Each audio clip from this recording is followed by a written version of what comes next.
Bapak dan Ibu, selanjutnya akan kita ikuti acara sosialisasi budaya positif di sekolah yang akan disampaikan oleh Ibu Endang Astuti SPDSY. Kepada Ibu Endang Astuti, it's your time. Terima kasih. Assalamualaikum warahmatullahi wabarakatuh. Waalaikumsalam warahmatullahi wabarakatuh. Alhamdulillahirabbil alamin. Yang terhormat Bapak Kepala UPT SDN Cepokorjo II serta Bapak Ibu guru yang berbahagia. Pertama, marilah kita panjatkan puji syukur kehadirat Allah Subhanahu wa taala yang mana atas limpahan rahmat dan hidayahnya kita sekalian bisa berjumpa di sini dalam acara diseminasi budaya positif sesi berbagi modul 1.4 yang merupakan program dari PGB, ya, Pendidikan Program Guru Penggerak yang saya jalani untuk pelaksanaan calon guru penggerak. Salawat serta salam senantiasa kita haturkan kepada junjungan kita Nabi besar Muhammad SAW yang kita harapkan syafaatnya di hari akhir nanti. Amin amin Allahumma amin. Bapak Ibu yang saya hormati, untuk acara pada pagi hari ini ada beberapa hal ya yang akan kita bahas. Sebelumnya masih semangat ya? Semangat. Alhamdulillah. Nah, salam dan bahagia. Ya, di sini saya akan menyebarkan pemahaman dan pengalaman penerapan disiplin positif. Nah, yang akan kita bahas pada pagi hari ini ada perubahan paradigma belajar, ada disiplin positif, teori motivasi perilaku manusia, keyakinan kelas, kemudian ada hukuman dan penghargaan serta kebutuhan dasar manusia. Nah, selanjutnya ada posisi kontrol guru dan segitiga restitusi. Baik, Bapak Ibu, kalau dulu pembelajaran dengan paradigma baru ini dirancang berdasarkan prinsip pembelajaran berdiferensiasi. Kalau sekarang ya, sehingga setiap siswa belajar sesuai dengan Tuhan dan tahap perkembangannya. Kalau pembelajaran berdiferensiasi ini bukan kok pembelajaran yang yang menyiksa guru ya. Maksudnya gini, bukan memberatkan guru. Guru ini bukan Wonder Woman atau Superman yang harus menyiapkan semua komponen aspek yang ada di berdiferensiasi, tetapi sesuai dengan kebutuhan siswa saja. Kalau di dalam kelas itu kebutuhan siswanya hanya di konten, nah itu cukup satu juga bisa. Ya, kalau pemahaman kita dulu itu miskonsepsinya kalau berdiferensiasi harus menyediakan semuanya. Nah, tetapi yang benar ada berdiferensiasi itu sesuai dengan kebutuhan minat siswa. Ya, kalau kita harus menyediakan semuanya, kita ini kan bukan Superman-nya, Bapak Ibu guru. Oke. Selanjutnya, pada pembelajaran paradigma baru, kerangka pengembangan pembelajaran bukan model yang linear, namun merupakan siklus yang berkesinambungan. Pembelajaran paradigma baru mencakup pemetaan standar kompetensi, merdeka belajar, dan asesmen kompetensi minimal, sehingga menjamin ruang yang lebih leluasa bagi pendidik untuk merumuskan rancangan pembelajaran dan asesmen sesuai dengan karakteristik dan kebutuhan peserta didik. Nah, ketika komponen ini selaras dan saling mempengaruhi, keselarasan inilah yang diharapkan dapat mengubah paradigma pembelajaran agar terjadi perbaikan dan pengembangan praktik pembelajaran secara berkelanjutan. Nah, pada pembelajaran paradigma baru, profil pelajar Pancasila berperan menjadi penuntun arah yang memandu segala kebajikan dan pembaruan dalam sistem pendidikan Indonesia, termasuk pembelajaran dan asesmen. Nah, coba Bapak Ibu menuliskan satu saja di kertas ini, gitu. Satu saja hal yang paling penting menurut jenengan. Satu saja.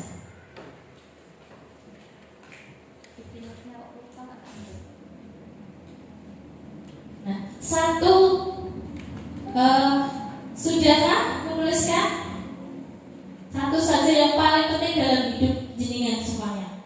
Satu saja. Satu hal yang menjadi terpenting dalam hidup jenengan, entah itu keluarga. Sudah? Nah, setelah itu jenengan genggam seerat-eratnya yang menjadi hal terpenting dalam diri jenengan. Nah, setelah itu ada orang yang akan mengambil atau membuka yang penting menjadi jenengan. Bisa di berhadapan. Coba yang Bu Ulfa membawa yang paling penting dan Buti akan membukanya. Nah, bisakah Pak Sartono akan membuka hal yang terpenting yang dimiliki Bu Ika? Coba buka. Boleh kan dibuka? Diminta. Yang paling penting dari Pak Sartono ini akan diminta sama Bu Ika. Boleh apa tidak ini kira-kira? Nah, nanti kita akan temukan jawabannya di slide berikutnya. Untuk membangun budaya positif, sekolah perlu menyediakan lingkungan yang positif juga, yang pastinya lingkungan yang aman dan nyaman agar murid-murid ini mampu berpikir, bertindak, dan mencipta dengan merdeka, mandiri, dan bertanggung jawab. Salah satu strategi yang perlu ditinjau ulang adalah bentuk disiplin yang dijalankan selama di sekolah kita. Nah, ini miskonsepsi tentang teori kontrol ya. Ilusi bahwa guru ini mengontrol murid. Nah, ini guru jadi satu-satunya. Ini nanti kita ini di posisi yang mana? Kemudian ilusi bahwa semua penguatan positif efektif dan bermanfaat. Kemudian ilusi bahwa kritik dan membuat rasa bersalah menguatkan karakter mereka. Ini miskonsepsi. Nah, yang pertama, ilusi guru mengontrol murid. Pada dasarnya kita tidak dapat memaksa murid untuk berbuat sesuatu jika murid tersebut memilih tidak melakukannya. Walaupun tampaknya kita sedang mengontrol perilaku murid, hal ini karena murid tersebut sedang mengizinkan dirinya dikontrol ya. Kalau misalkan kita ingin menyuruh anak-anak melaksanakannya dengan baik, itu karena apa? Karena mereka mengizinkan dirinya dikontrol oleh kita. Nah, ilusi bahwa semua penguatan positif, efektif dan bermanfaat. Penguatan positif atau bujukan adalah bentuk-bentuk kontrol sesuai usaha untuk mempengaruhi murid agar mengulangi suatu perilaku tertentu. Adalah suatu usaha untuk mengontrol murid tersebut. Kemudian ilusi bahwa kritik dan membuat orang merasa bersalah dapat menguatkan karakter. Nah, menggunakan kritik dan rasa bersalah untuk mengontrol murid menuju pada identitas gagal. Nah, ini yang bagaimana nanti kita akan menemukan jawabannya. Ilusi bahwa orang dewasa memiliki hak untuk memaksa. Ini miskonsepsi tadi ya. Jadi orang dewasa itu boleh memaksa. Ini miskonsepsi ya, yang salah ya. Banyak orang dewasa yang percaya bahwa mereka memiliki tanggung jawab untuk membuat murid-murid berbuat hal-hal tertentu. Apapun yang dilakukan dapat diterima selama ada sebuah kemajuan berdasarkan sebuah pengukuran kinerja. Nah, bagaimana seseorang bisa berubah dari paradigma stimulus respon kepada pendekatan teori kontrol? Ini ya, ini yang digagas oleh Stephen Covey, Principle Center Leadership. Bahwa kita ingin membuat kemajuan perlahan, sedikit-sedikit ubahlah sikap atau perilaku kita. Namun bila kita ingin memperbaiki cara-cara utama kita, maka kita perlu mengubah kerangka acuan kita. Nah, ini mengubah mengubah paradigma stimulus respon, ya, pendekatan teori kontrol. Kalau stimulus responnya kita mencoba mengubah orang agar berpandangan sama dengan kita, itu stimulus responnya. Kalau teori kontrol, nah, kita berusaha memahami pandangan orang lain tentang dunia, ya. Perilaku buruk dilihat sebagai suatu kesalahan. Ini kalau stimulus responnya. Tapi kalau teori kontrolnya, semua perilaku memiliki tujuan, ya. Kenapa anak bisa berbuat salah dan sebagainya, itu pasti ada alasannya. Orang lain bisa mengontrol saya. Kalau menurut teori kontrol, hanya Anda yang bisa mengontrol diri Anda sendiri. Ya, yang bisa mengontrol diri kita adalah diri kita sendiri. Pemaksaan ada pada saat rujukan gagal. Kalau menurut stimulus respon. Kalau menurut teori kontrol, kolaborasi dan konsensus menciptakan pilihan-pilihan baru. Kemudian model berpikir menang atau kalah.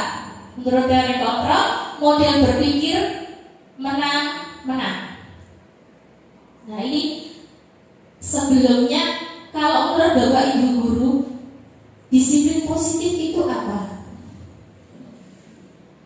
Nah, di sini ya, disiplin positif dalam budaya kita, makna kata disiplin telah berubah menjadi sesuatu yang dilakukan seseorang pada orang lain untuk mendapatkan kepatuhan.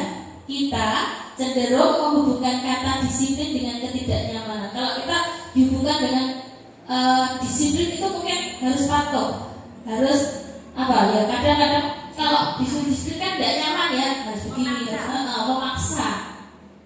Nah, kalau disiplin diri di sini merupakan salah satu pendekatan disiplin diri yang memampukan seseorang untuk mengontrol perilakunya dalam kesadaran dan bertanggung jawab atas tindakannya sebagai wujud menghormati diri sendiri dan orang lain.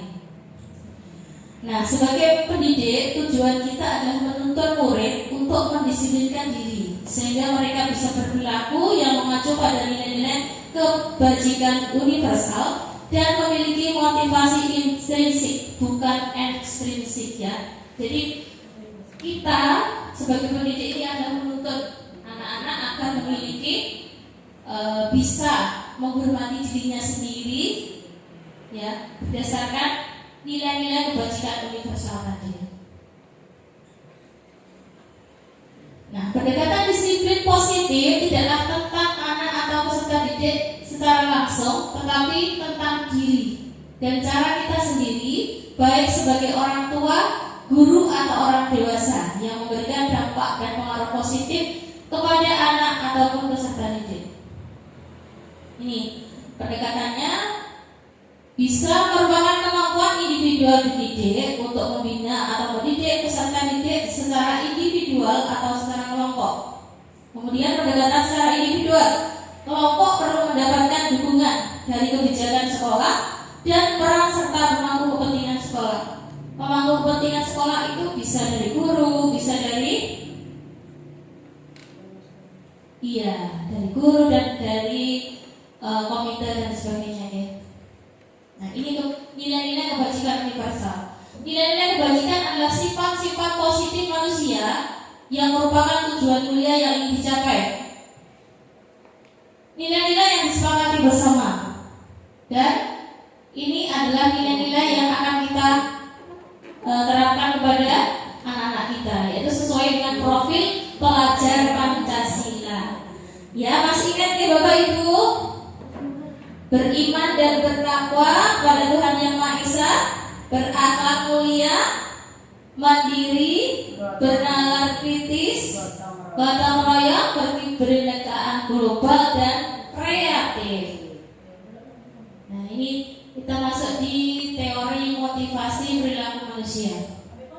Nah, untuk menghindari ketidaknyamanan atau hukuman, ya, jadi anak-anak itu biasanya kalau disiplin agar tidak kena hukuman. Ini masih motivasi eksternal, ya. Nah, yang kita harapkan tadi kan motivasi internal. Kemudian yang kedua, untuk mendapatkan imbalan dari orang lain, mendapatkan hadiah. Apa yang akan saya dapatkan apabila saya melakukannya? Dan yang ketiga ini untuk menghargai diri sendiri, menjadi insan sesuai harapan kita. Nah, inilah yang akan kita ingin capai untuk anak didik kita nantinya. Saya akan menjadi orang yang seperti apa apabila saya melakukannya. Ini motivasi perilaku. Jadi biasanya ini masih motivasi eksternal ya anak-anak ya, melakukan menghindari ketidaknyamanan atau hukuman. Jadi melakukan disiplin hanya karena motivasi eksternal ini. Kemudian untuk mendapatkan imbalan atau penghargaan, ingin dapat nilai 100, ingin dapat juara, ini dan sebagainya, itu masih motivasi eksternal, melakukan disiplin positifnya. Nah, yang kita harapkan anak-anak itu bisa memiliki motivasi internal ini, bisa menghargai dirinya sendiri dan orang lain. Ini yang menurut Ki Hajar Dewantara, merdeka itu artinya tidak hanya terlepas dari perintah, akan tetapi juga cakap buat memerintah diri sendiri.